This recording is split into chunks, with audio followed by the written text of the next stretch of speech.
Ó alma doce e triste palpitante, que cítaras soluçam solitárias pelas regiões longínquas visionárias do teu sonho secreto e fascinante.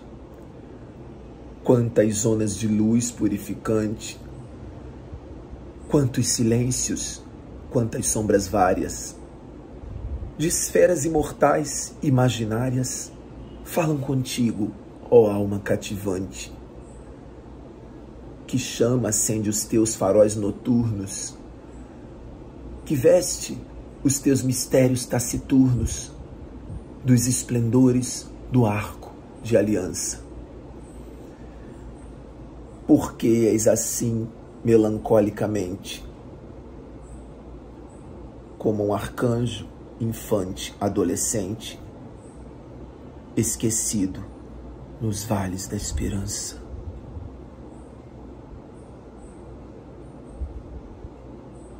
Esses três agentes foram intelectuais negros brasileiros que enfrentaram com garbo e atitude a marginalidade a que os homens de sua cor estavam sujeitos em uma sociedade pós-abolição do século XX.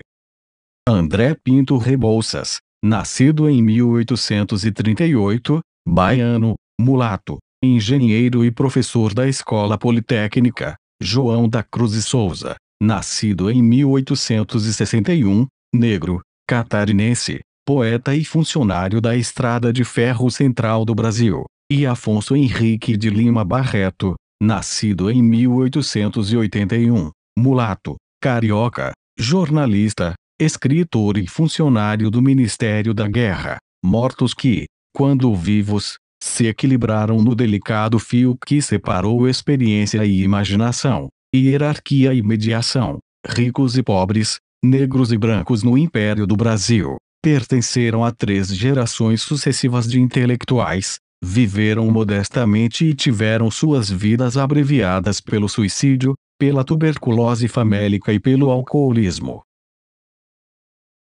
Nascido em 1838 na cidade de Cachoeira, no Recôncavo Baiano, filho de Carolina Pinto Rebouças, branca, de família de comerciantes, e Antônio Pereira Rebouças, mulato, que ainda jovem auferira grande prestígio na corte de Dom Pedro I como herói das lutas provinciais pela independência do Brasil. André Rebouças foi o que menos experimentou a marginalidade intelectual e o que mais vivenciou as ambiguidades decorrentes da sua inscrição social. Quando jovem e lobista de projetos de construção civil, protagonizou muitas mediações entre interesses que afetavam as elites políticas brasileiras, tornando-se conhecido no ambiente da corte. Quando mais velho, abolicionista e achegado ao círculo de interlocutores do imperador, sua posição lhe facultou o reconhecimento de lideranças do movimento, como Joaquim Nabuco e José do Patrocínio, tornando-se, a um só tempo,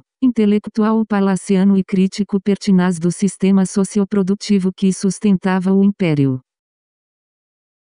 João da Cruz nasceu em 1861, em Desterro, atual Florianópolis, capital da província de Santa Catarina, filho do mestre pedreiro Guilherme da Cruz e de Carolina Eva da Conceição, ambos africanos, escravos do coronel Guilherme Xavier de Souza. Sem filhos, o coronel, que gozava de enorme prestígio na corte em virtude de seus feitos militares, junto de sua esposa assumiu a educação do menino João da Cruz, que após a morte do militar, tornado marechal por atos de bravura na Guerra do Paraguai, decidiu, aos 9 anos de idade, agregar o Souza a seu nome, chamando-se, desde então, Cruz e Souza.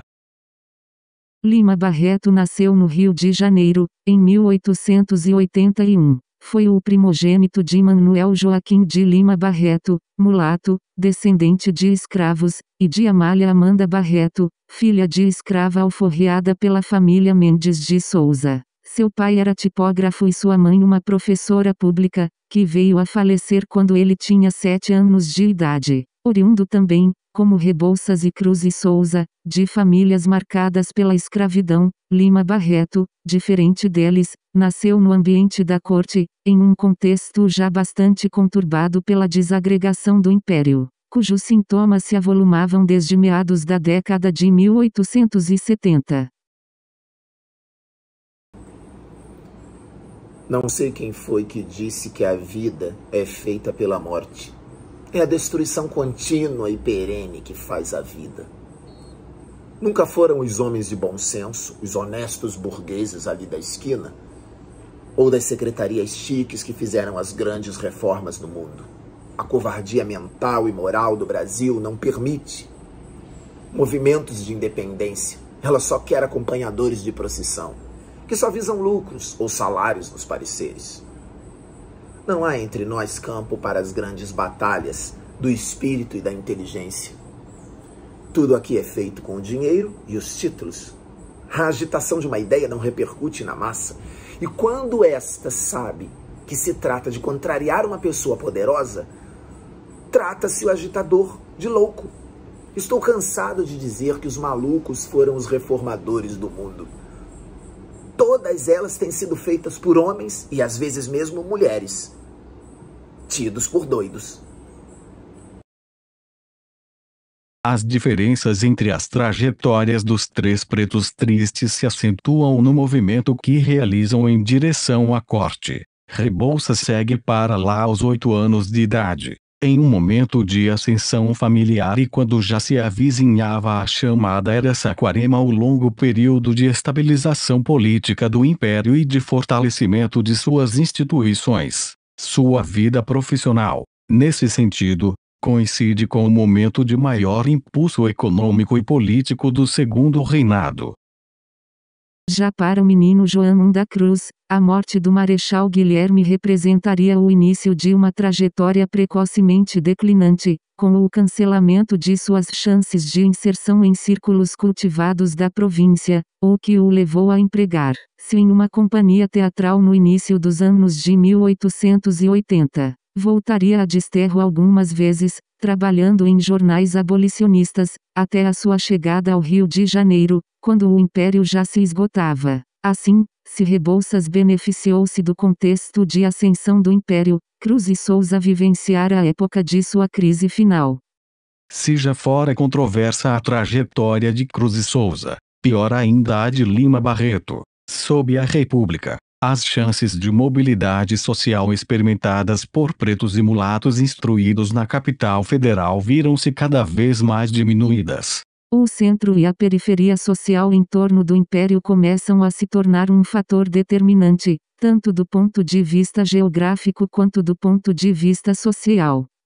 Rebouças vivia um conflito dual. Estava posicionado próximo à corte, por méritos e pela força do prestígio de seu pai, frequentava o círculo social mais elevado da corte, cultivava amizades e inimizades entre parlamentares e desfrutava de uma situação economicamente confortável. Sendo arrimo de família a sustentar sobrinhos órfãos, possuía uma formação engenheiro militar que, na sua geração, denotava uma origem social modesta. Sofria as humilhações do cargo de lobista no que se referia às decisões sobre concessões de obras públicas e, por fim, tinha na pele, além da ancestralidade escrava, as feias cicatrizes que lhe legara a varíola contraída na infância.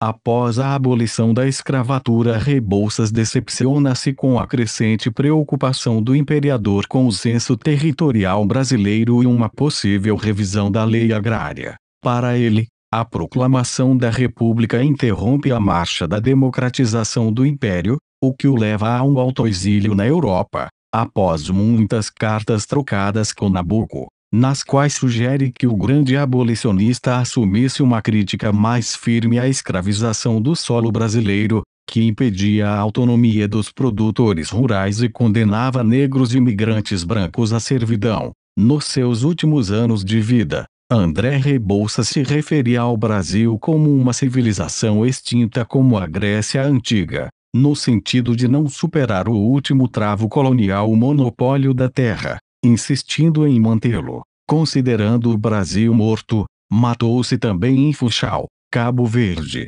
atirando-se de um penhasco no Oceano Atlântico, em 1898.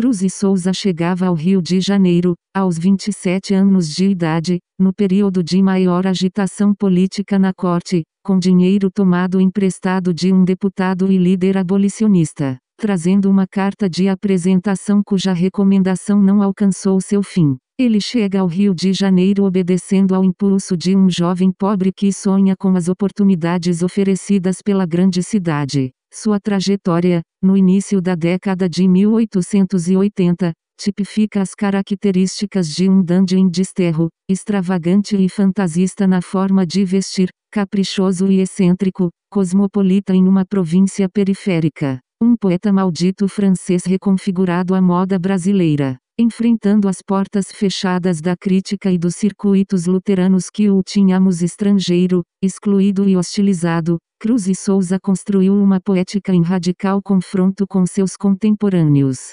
Casou-se, teve 4 filhos, 3 deles falecidos na infância e o último, filho póstumo, morreu entre os 15 e 16 anos. Publicou, em vida, 3 livros e morreu tuberculoso, em 1898, na mais completa indigência, aos 37 anos de idade. Lima Barreto difere dos tempos e dos contextos em que os dois outros pretos André Rebouças e Cruz e Souza se situavam. Em seu tempo floresce entre os intelectuais a ideia de um Brasil inteiramente novo, em ruptura com o passado. Lima Barreto mantinha-se, existencial e intelectualmente, submerso no mundo popular, aquela fração da sociedade tornada progressivamente invisível pela reforma urbanística da capital federal e acolhida pelos intelectuais, se conectaria, assim, com Rebouças no aceno ao que era democrático e integrador,